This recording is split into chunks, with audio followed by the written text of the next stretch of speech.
Kayegbo ni ìròyìn. Ìròyìn Kayegbo, ìròyìn Kayegbo, ìròyìn Kayegbo, ìròyìn Kayegbo, ẹ jẹ́ a jọ gbọ́ ìròyìn.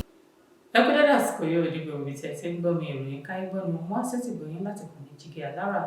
Orúkọ mi ni Olúwafúnmiláyọ̀ Adéṣèwọ́. Ṣáájú ẹgbẹ́ kókó tó wà nínú ìròyìn yìí. Àwọn agbébọn jí dírẹ́bà ọkọ̀ bọ́ọ̀sì kan àti èrò 18 gbé lọ. Ọkùnrin kan ti wà ní ilé ẹjọ́ lórí ẹ̀sùn pé ó gbé ọ̀dọ́mọbìnrin ẹni ọdún 22 gbé. Àwọn adigunjalè ya bo iléèwé ìròyìn kan ní ìpínlẹ̀ Akwa Ibom. Ṣọ́ọ̀bù 10 jóná nínú ọjà kan ní ìpínlẹ̀ Ògùn. Kí tó tẹ̀síwájú nínú ìròyìn yìí, ẹ jẹ́ kí a dé òkè lọ́wọ́ fún ìpolówó ọjà.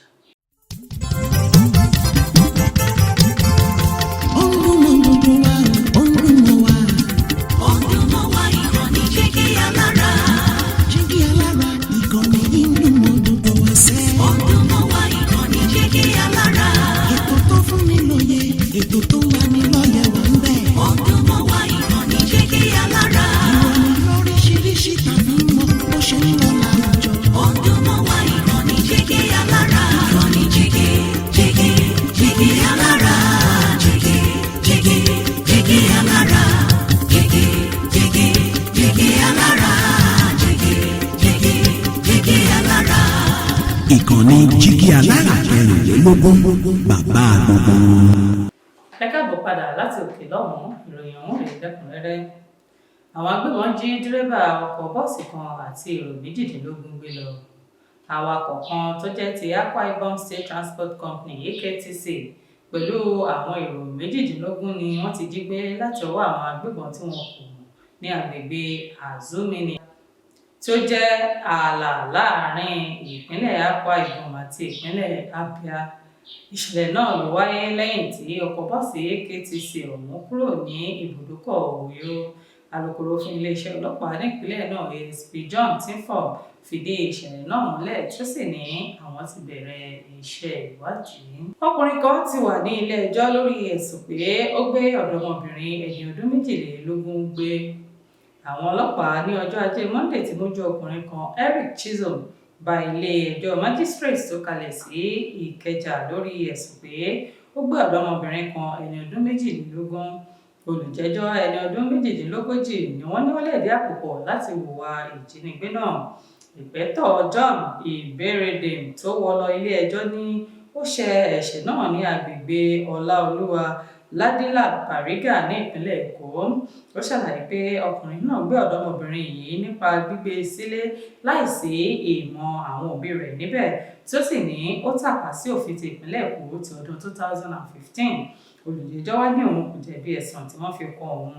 Adájọ́ ilé ẹjọ́ náà arábìnrin Kùbéìdè wá gba onídùúró rẹ̀ tí ó sì ní kí ó san $1,100 pẹ̀lú onídùúró kan tí òun náà yóò san iye kan náà pẹ̀lú ẹ̀rí pé ó ní iṣẹ́ tó ń ṣe àti ẹ̀rí owó orí sísan pẹ̀lú àdírẹ́sì tó jíire.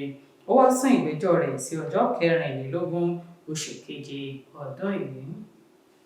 Àwọn adigunjalè ya bo ilé ìwé ìròyìn ní ìpínlẹ̀ Akwa Ibom. Wọ́n gbẹ̀mí aṣọ́gbà. Ìbẹ̀rù ti gba ọkàn àwọn olùgbé ní Information Drive ní Uyo. Ó ti gbà kan nígbà tí àwọn adigunjalè ya bo iléeṣẹ́ ìwé ìròyìn kan tí wọ́n ń tẹ Pioneer newspaper tí wọ́n sì gbẹ̀mí ọ̀kan lára àwọn aṣọ́gbà wọn, ọ̀gbẹ́ni Edet Obot, tí wọ́n sì tún kó ọ̀pọ̀lọpọ̀ àwọn nǹkan iyebíye lọ. Alukoro fún iléeṣẹ́ ọlọ́pàá ASP Tinfor John fìdí ìṣẹ̀lẹ̀ náà múlẹ̀.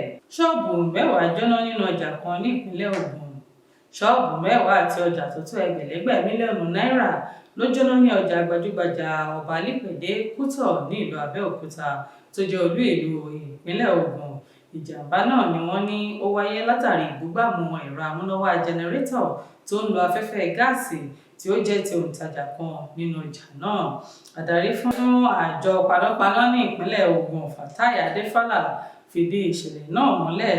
Ó wá fi kún pé kò sí ẹni tí ó bá ìjàmbá náà lọ, ṣùgbọ́n àwọn tó farapa ni wọ́n ti gbé lọ sí ilé ìwòsàn fún ìtọ́jú.